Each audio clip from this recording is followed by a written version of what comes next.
Muy buenas tardes, respetables hermanos y hermanas. Nuevamente habla para ustedes el hermano Alexander Castellanos, siempre desde la Iglesia de Cristo, República de El Salvador. Estoy transmitiendo a través del alumbrador cristiano en mi especial programa Te daré lo mejor. Vamos a pedir la dirección de nuestro Señor y después daré las indicaciones.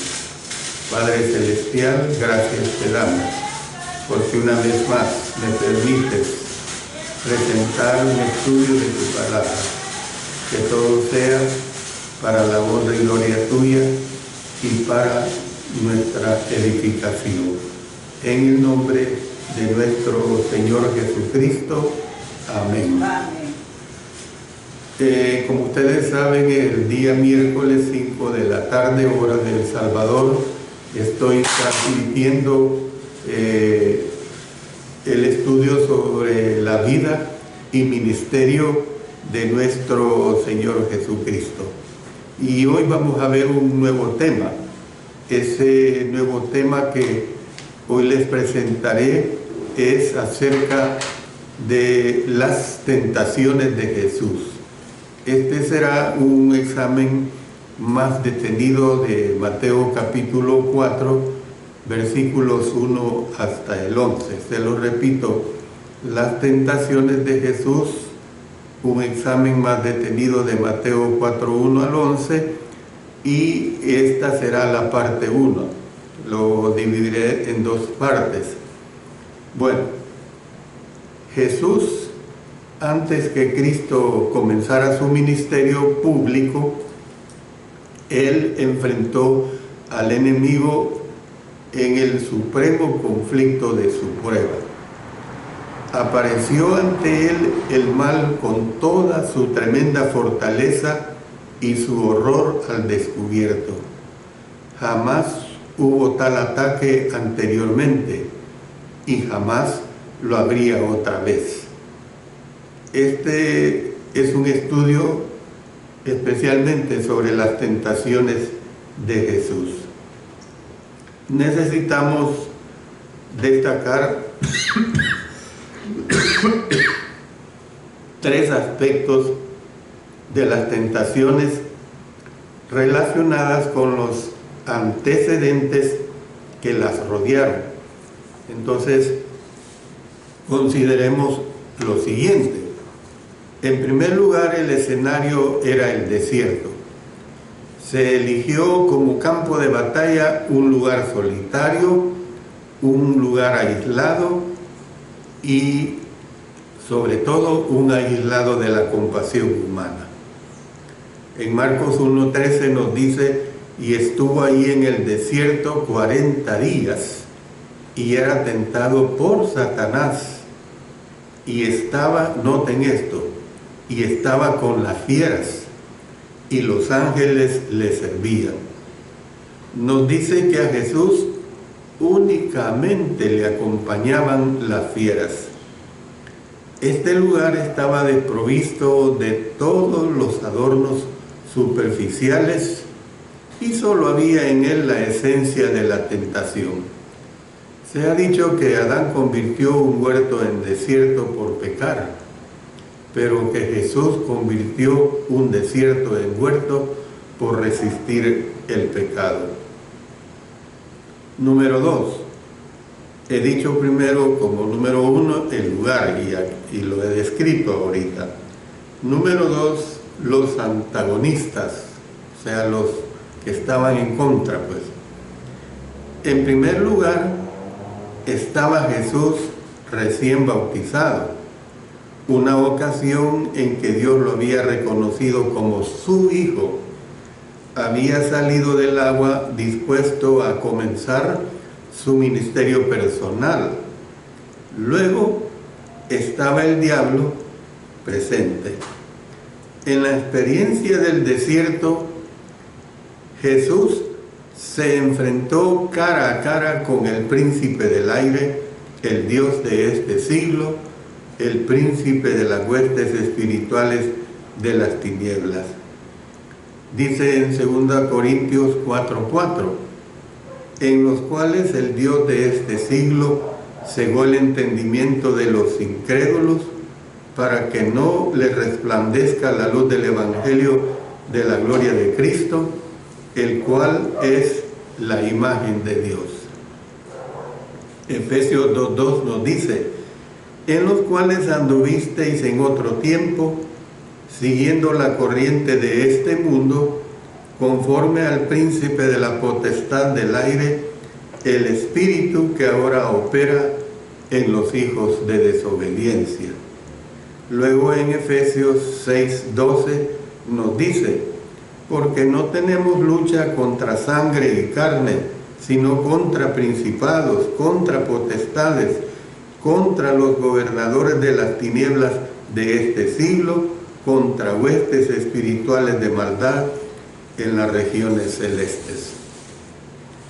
Y en tercer lugar tenemos el significado. Precisamente estoy hablando de lo que tenemos que considerar. Y por eso digo, el número 3 es el significado. Esta confrontación no fue una confrontación casual. No sucedió por casualidad, pues en otras palabras. En Mateo 4:1 se lee, entonces Jesús fue llevado por el Espíritu al desierto para ser tentado por el diablo. Fíjese bien, llevado por el Espíritu. Un plan divino se estaba llevando a cabo. Tal vez nada muestra esto más claramente que el hecho de que el diablo había sido llevado a campo abierto para esta contienda. Así no es como a Satanás le gusta pelear, esa es la realidad, porque a Satanás le gusta lo fácil, lo que el ser humano pues con facilidad pues puede acceder a lo que él le pone en su camino. Él prefiere trabajar tras bastidores a través de algún agente. Sin embargo, fue obligado a hacerle frente cara a cara a Jesús con el fin de que se pudieran cumplir los propósitos de Dios. Un beneficio que se obtiene al estudiar las tentaciones de Jesús proviene del hecho de que el diablo fue obligado a salir a campo abierto. Sus métodos y objetivos quedan así al descubierto. Al estudiar las 3 tentaciones de Jesús, prestemos especial atención a las sutilezas de Satanás. Había estado engañando a las personas durante miles de años. Toda la experiencia acumulada durante milenios de práctica se concentraba ahora en Cristo. Entonces vamos a entrar ahora a ver estas tentaciones. Procedamos pues a la primera tentación que se describe en Mateo capítulo 4 versículos 1 al 4. La primera tentación que Satanás le tendió a Cristo fue una prueba física. Veamos el punto de vista de Satanás, porque así vamos a estar haciendo. Vamos a ver el punto de vista de Satanás y vamos a ver lo que Cristo responde. Veamos a Satanás en Mateo 4, 1 al 3. Entonces Jesús fue llevado por el Espíritu al desierto para ser tentado por el diablo. Y después de haber ayunado 40 días y 40 noches, tuvo hambre. Y vino a él el tentador y le dijo, si eres hijo de Dios, di que estas piedras se conviertan en pan. Como ven ustedes, es una tentación física. No se nos dice dónde estaba situado este desierto. Puede que haya sido el desierto de Judea, donde Juan había sido preparado e hizo gran parte de su obra, porque Miren lo que dice Mateo 3, 1 y 3. En aquellos días vino Juan el Bautista predicando en el desierto de Judea, pues este es aquel de quien habló el profeta Isaías cuando dijo: voz del que clama en el desierto, preparad el camino del Señor, enderezad sus sendas.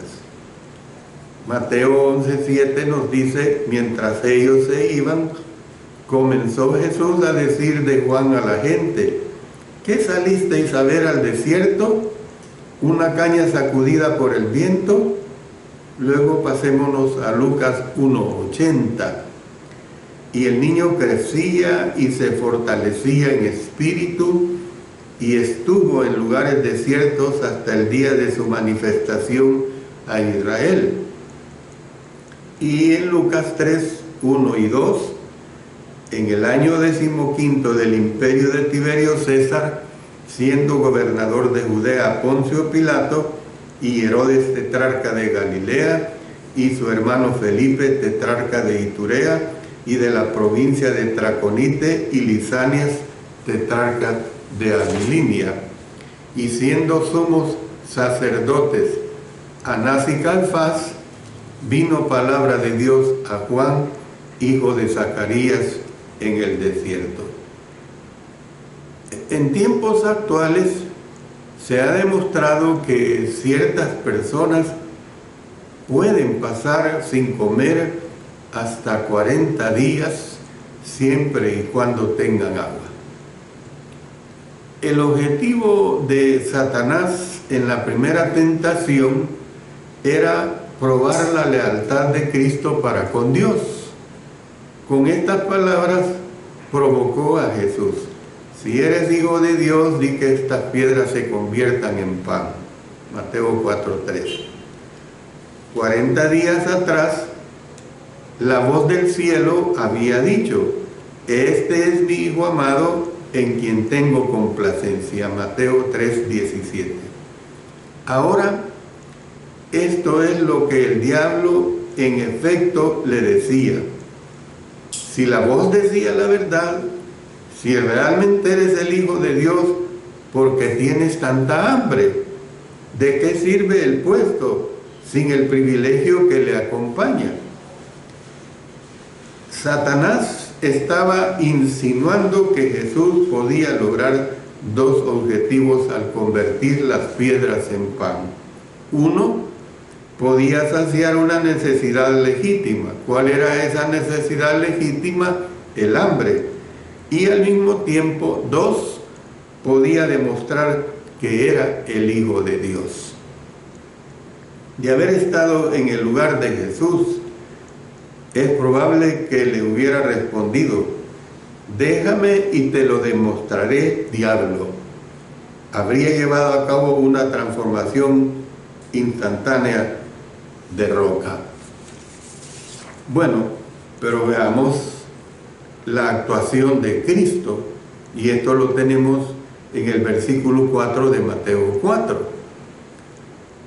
Cristo adivinó la estrategia de Satanás. Uno de los más grandes beneficios al estudiar las tentaciones de Cristo reside en tratar de analizar cada tentación, por qué era mala y cómo la enfrentó Cristo. Hay quienes creen que las insinuaciones de Satanás eran malas sencillamente porque provenían de él, así que no les dedicaban o no les dedican más tiempo a su consideración. Nos ahorraría mucho análisis si el diablo se nos presentara vistiendo un traje rojo, con cuernos y una cola terminada en punta. Si así fuera, bien podríamos responder a su tentación diciendo: es mala porque proviene de Satanás. Lamentablemente, él puede venir a nosotros como ángel de luz. Dice en 2 Corintios 11:14, y no es maravilla porque el mismo Satanás se disfraza como ángel de luz. Si no entendemos por qué una tentación en particular es mala, él puede engañarnos fácilmente. Él respondió y dijo, escrito está. Fíjense lo que dice el Señor, escrito está. Mateo 4. El arma que Jesús usó contra la tentación fue la palabra de Dios. El salmista dijo, en mi corazón he guardado tus dichos para no pecar contra ti. Salmos 119, 11. Entonces vemos pues que una de las mejores defensas para no ceder a la tentación consiste en llenar el corazón con la palabra de Dios. El texto apropiado para hacerle frente a esta tentación provino de Deuteronomio 8:3. Miren lo que dice esta cita de Deuteronomio 8:3. Y te afligió y te hizo tener hambre y te sustentó con maná, comida que no conocías tú, ni tus padres la habían conocido, para hacerte saber que no solo de pan vivirá el hombre, mas de todo lo que sale de la boca de Jehová vivirá el hombre. Jesús dijo, no solo de pan vivirá el hombre, sino de toda palabra que sale de la boca de Dios. Mateo 4:4. Yo le digo, subraye en primer lugar la palabra hombre. No solo de pan vivirá el hombre. Los 40 días que Jesús estuvo en el desierto no fueron primordialmente una prueba de la deidad de Jesús, sino una prueba de su humanidad.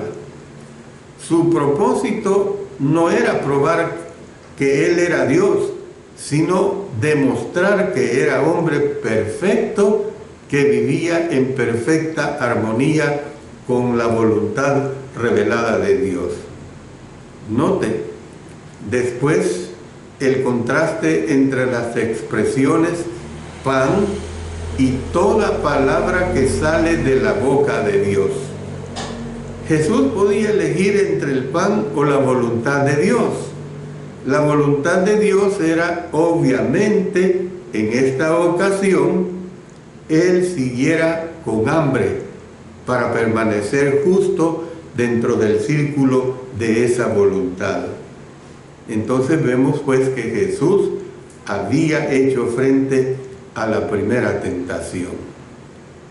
Pero pasemos a la segunda tentación que está contemplada en los versículos 5 al 7 de Mateo 4. La segunda tentación fue una prueba espiritual. Veamos el punto de vista que presenta Satanás en los versos 5 y 6. Yo le digo primeramente, Satanás no se rinde fácilmente. Para su siguiente tentación se preocupó por elegir el lugar. Llevó a Cristo a la santa ciudad Jerusalén. Mateo 4:5 dice, entonces el diablo le llevó a la santa ciudad y le puso sobre el pináculo del templo, un lugar precioso para los judíos y para Jesús, porque miren lo que dice Salmo 48:2. Hermosa provincia, el gozo de toda la tierra, es el monte de Sión, a los lados del norte, la ciudad del gran rey. Pero también vamos al Salmo 137:5. Si me olvidare de ti, oh Jerusalén, pierda mi diestra su destreza. Luego en Mateo 23:37 nos dice, Jerusalén, Jerusalén, que matas a los profetas y apedreas a los que te son enviados. ¿Cuántas veces quise juntar a tus hijos como la gallina junta sus polluelos debajo de las alas y no quisiste. Después lo llevó al templo, el sitio más reverenciado de aquella ciudad. Por último, lo llevó al lugar más prominente de aquella estructura. El texto dice que le puso sobre el pináculo del templo. Mateo 4:5, ya hemos visto el texto arriba. El templo no tenía un rasgo arquitectónico que pudiéramos llamar pináculo, así que probablemente esto significa que llevó a Jesús al lugar más alto del templo, que habría estado sobre el ala sur. Desde ahí se podía contemplar el complejo del templo y observar la ciudad que se extendía en la distancia. Era una posición espléndida y estratégica. Esa es la realidad. Situado a la par de Jesús, en aquella elevada posición, Satanás le dijo: si eres hijo de Dios, échate abajo, porque escrito está: a sus ángeles mandará acerca de ti, y en sus manos te sostendrán, para que no tropieces con tu pie en piedra. Mateo 4:6. Imagínense la astucia de Satanás. Tírate, y tus ángeles, cuando vayas en el aire, ellos te sostendrán, ellos te agarrarán, pues. ¿Ve? Una manera bien astuta para tentar al Señor. El diablo estaba probando, por decirlo así, la confianza de Cristo en Dios.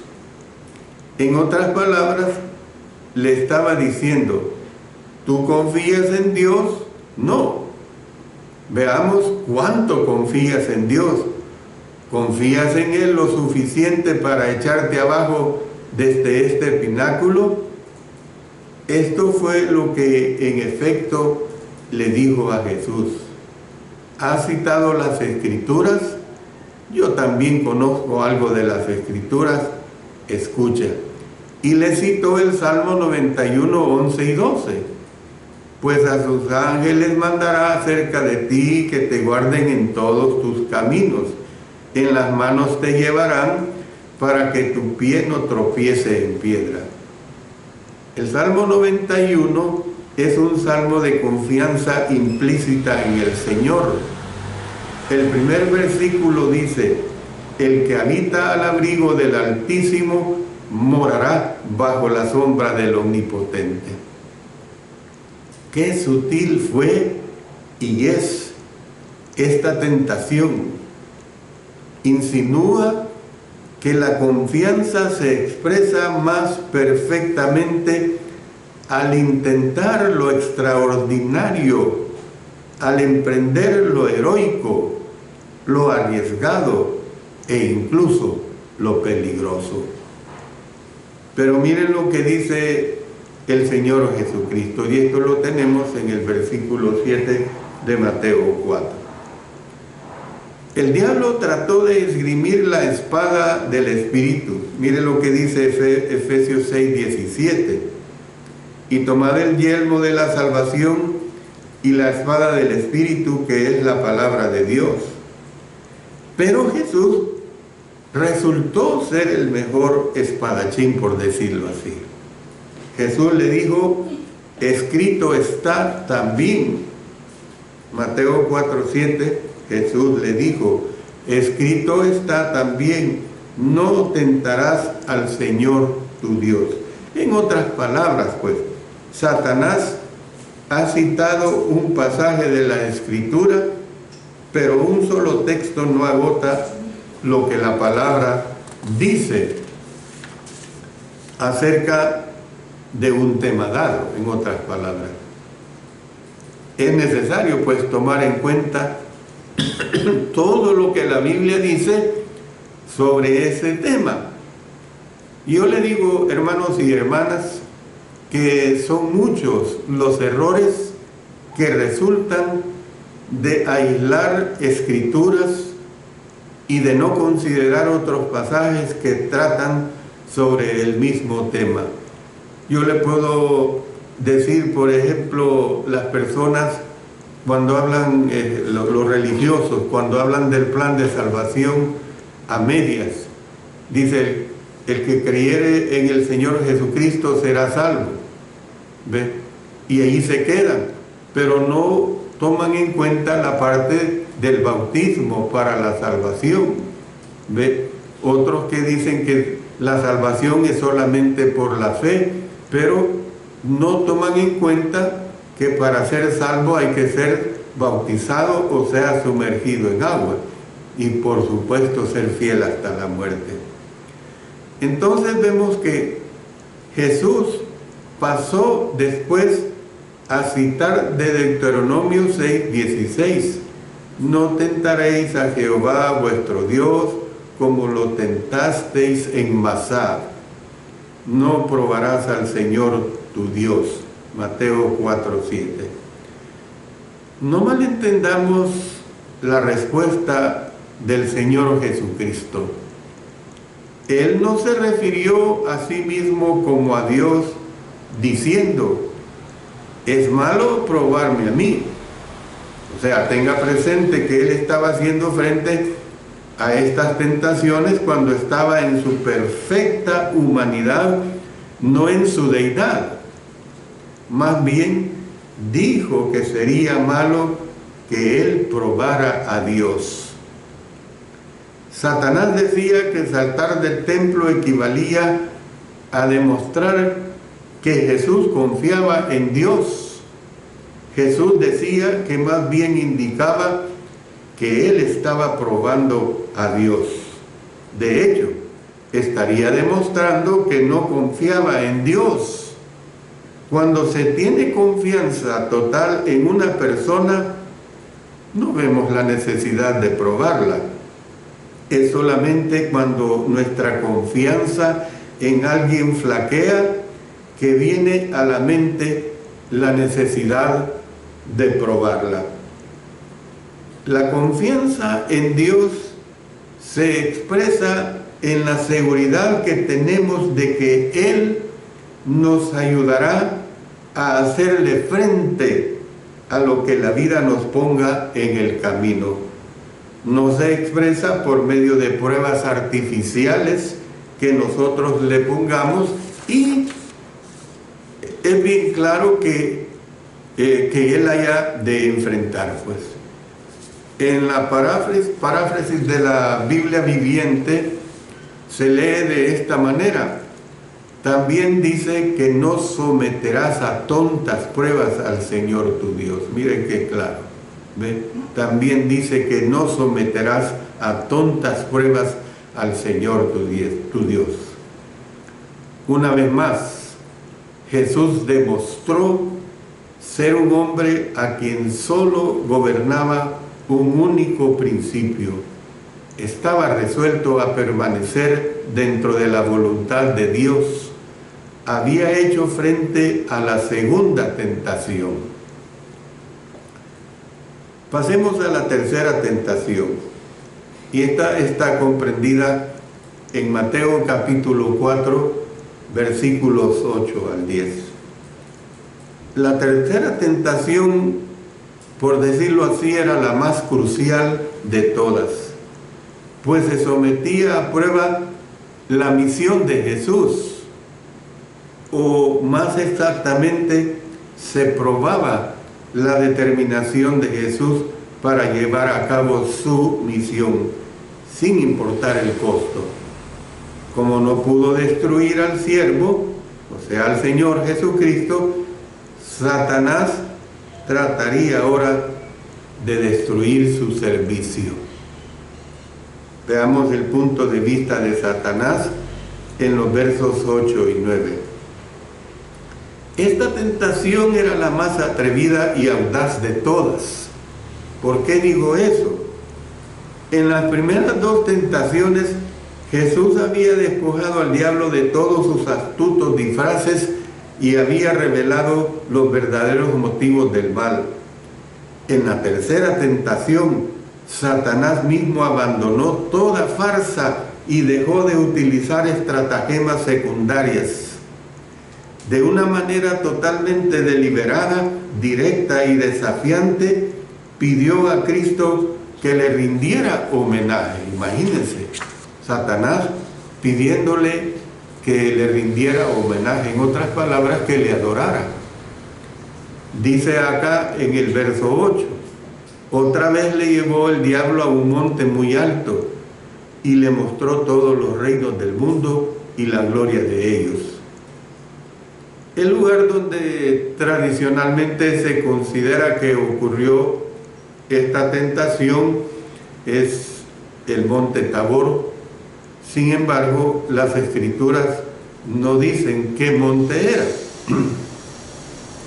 Tratemos de imaginar la gloria de todos los reinos del mundo, todos los imperios presentes y pasados.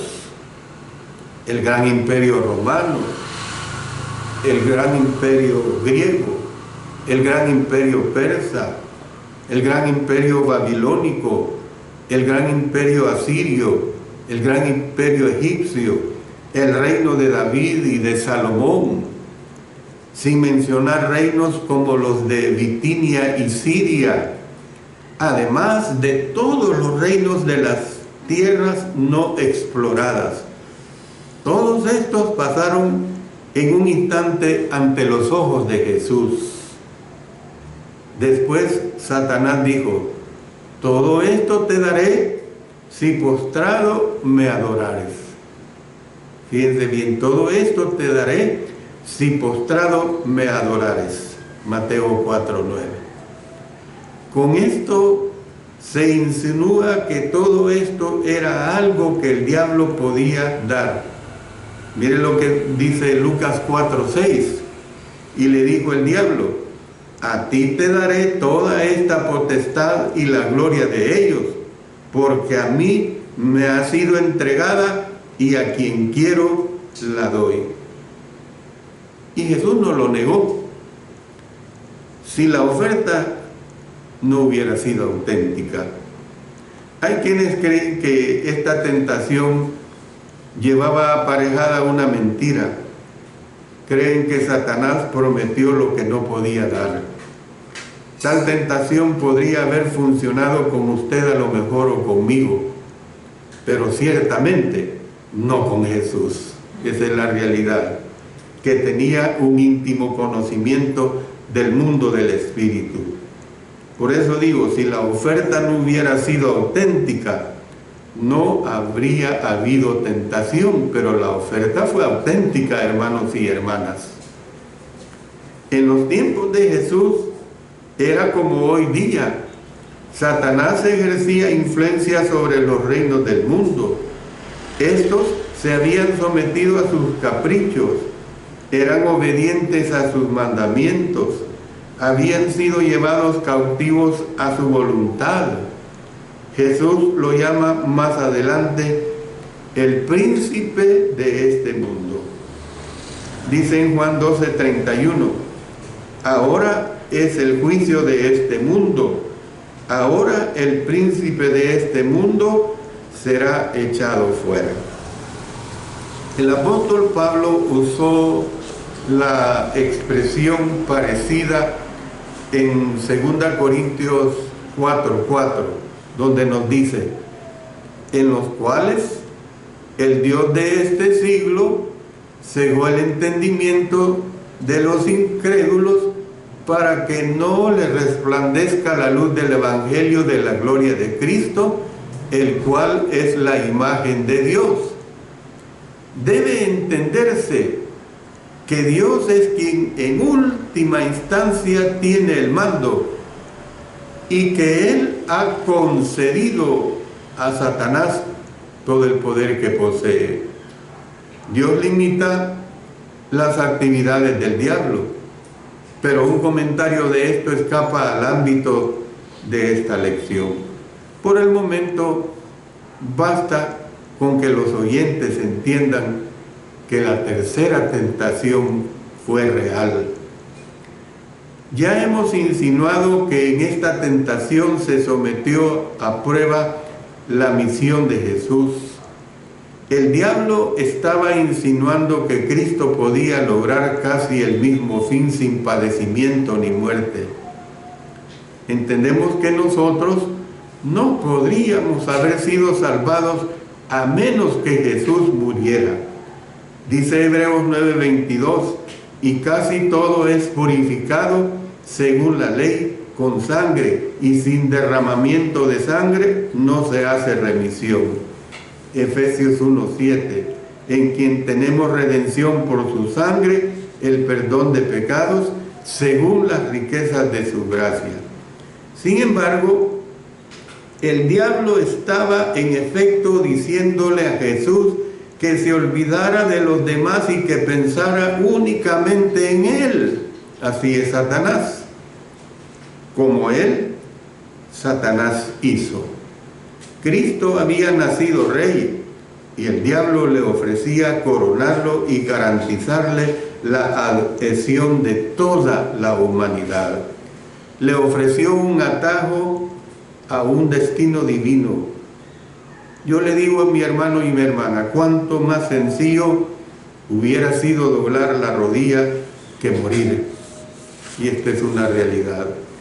La tentación pudo haber significado para Jesús más de lo que Satanás en su más profunda sutileza pudo haber comprendido.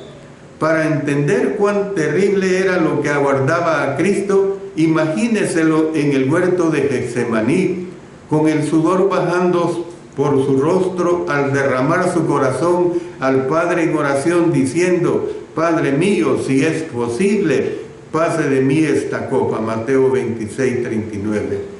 Dice, yendo un poco adelante, se postró sobre su rostro. Y ya hemos leído lo que dice. Imagínenselo en la cruz, pues, clamando, Dios mío, ¿por qué me has desamparado?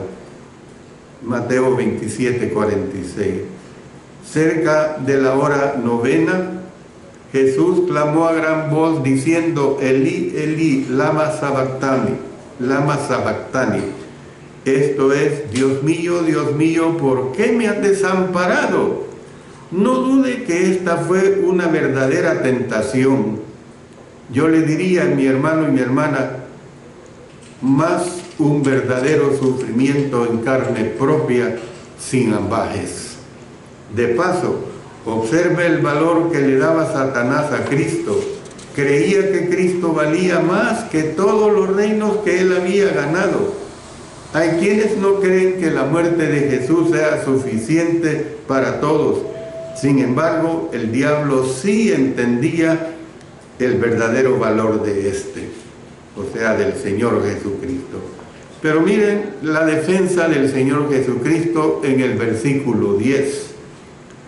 En la respuesta que Jesús le dio al diablo, él habló por primera vez en el lenguaje de su propia autoridad.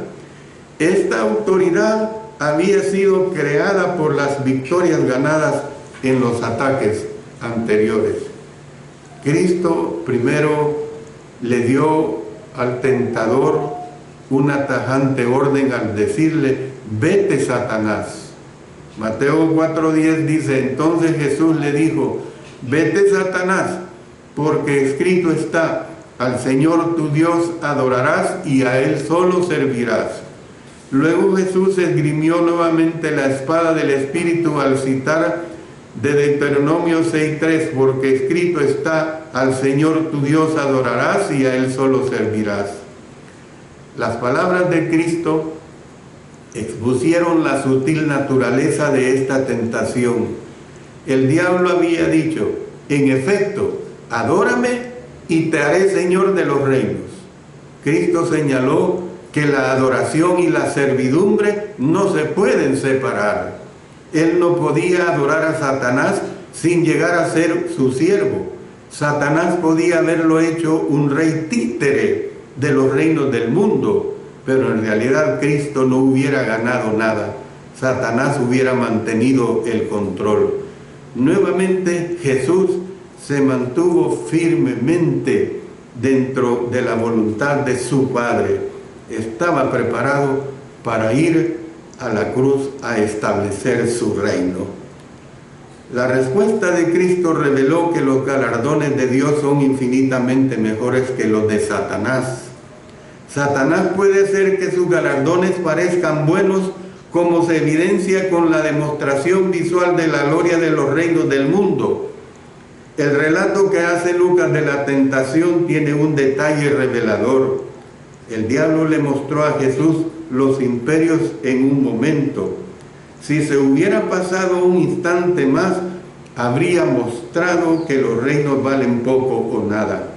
Su gloria era una gloria, la gloria del oropel. El oropel es un material brillante, barato, que se usa para la decoración en eventos especiales y que una vez que ha pasado el evento, el material se desecha. Esto es la realidad. O sea, el oropel es una cosa de poco valor. Como Juan dijo en su primera carta, capítulo 2, verso 17, y el mundo pasa y sus deseos, pero el que hace la voluntad de Dios permanece para siempre. En conclusión, después de la reprensión y respuesta de Jesús, el diablo se quedó callado, lo cual es prueba de su derrota. El versículo 11 dice, el diablo entonces le dejó. Sin embargo, el relato de Lucas añade que cuando el diablo hubo acabado toda tentación, se apartó de él por un tiempo. A medida que nuestros estudios, hermanos y hermanas, avancen, veremos cómo Satanás siguió tratando de tentar a Cristo. Las multitudes trataron de coronarlo como rey terrenal. Dice en Juan 6:15, pero entendiendo Jesús que iban a venir para apoderarse de él y hacerle rey, volvió a retirarse al monte él solo. La gente constantemente le pedía señales. Uno de sus propios discípulos incluso trató de disuadirlo para que no fuera a la cruz. Podemos decir pues que sin embargo, a partir de ese momento, Jesús habló al diablo y a sus agentes como hablaría un señor a sus siervos. Había obtenido la victoria. Cristo salió del desierto preparado para su ministerio. Por eso Lucas 4:14 nos dice, Jesús volvió en el poder del Espíritu a Galilea. También salió de las tentaciones preparado para la crucifixión. Siguió siendo el Hijo de Dios sin pecado. Dice en 1 Pedro 1:19, sino con la sangre preciosa de Cristo, como de un cordero sin mancha y sin contaminación. La historia de la tentación tiene muchas lecciones prácticas, hermanos y hermanas, para nosotros. La historia recalca que para prepararnos para la tentación necesitamos aprender, incluso memorizar la palabra de Dios. Y esto es lo que nos dice la Sagrada Escritura. Con la ayuda de Dios, pues, nosotros también podremos tener la victoria sobre Satanás. Y esa es la realidad. Termino mi estudio sobre las tentaciones. Dios ayude a que este mensaje nos ayude a nosotros a hacer lo mejor delante de nuestro Señor. Oremos. Padre Celestial, te damos gracias por el estudio de tu palabra.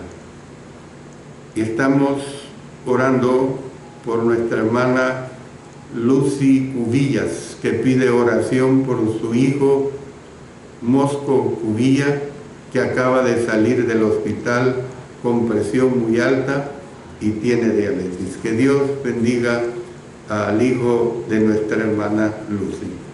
Te damos gracias, Señor, por todo lo que nos permites presentar tu mensaje. En el nombre de nuestro Señor Jesucristo. Amén. Amén.